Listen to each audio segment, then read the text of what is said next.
त्याला जर बाहेरच्या देशांनी सगळ्यांनी बॅन केलेलं असताना आपल्या देशात का हे आपण चालू करायचं? म्हणजे तुम्हाला पूर्ण कोकणातल्या लोकांना मारून टाकायचं आहे का? पूर्ण म्हणजे मानवजात संपवून तुम्हाला राज्य करायचं आहे का याच्यावरती? छोटी मुलं, पुढची पिढी येणारी आम्हाला काय प्रश्न विचारेल की तुम्ही हे सगळं चालू असताना झोपला होतात का? म्हणजे आम्ही अजूनपर्यंत गुलामी सोडलीच नाहीये. आणि प्लीज चिपळूणकरांनो, सगळ्यांनी ह्या रॅलीला सपोर्ट करा. आपल्या भावी मुलांच्या आयुष्यासाठी आपण ह्याला सपोर्ट करणं खूप गरजेचं आहे. म्हणजे ऑफकोर्स बंद तर पडायलाच हवी. आणि मी सपोर्ट यासाठी करायला आले की माझी पुढची पिढी आमची जी आहे त्यांच्या लाईफ सिक्युअर साठी मी यांना सपोर्ट करण्यासाठी आली आहे.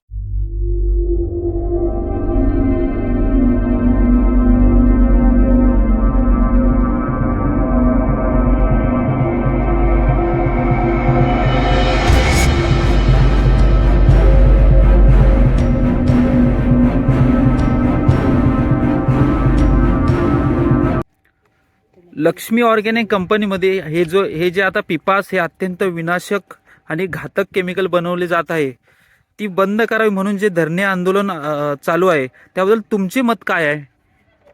नमस्कार, माझं नाव नेहा धुमाळ. हे जे धरणे आंदोलन चालू आहे त्याला माझं पूर्ण सपोर्ट आहे.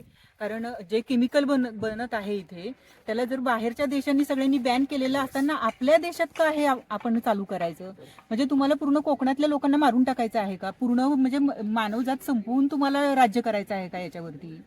म्हणजे किती आम्ही तर मरणारच आहोत ह्याच्यामध्ये. पुढे आमच्या पुढच्या पिढीला सुद्धा त्याचा किती परिणाम होणार आहे? इतके घातक सगळे परिणाम माहीत असताना अशी कंपनी आपल्या कोकणातच यायला पाहिजे, हा अट्टहास कशासाठी?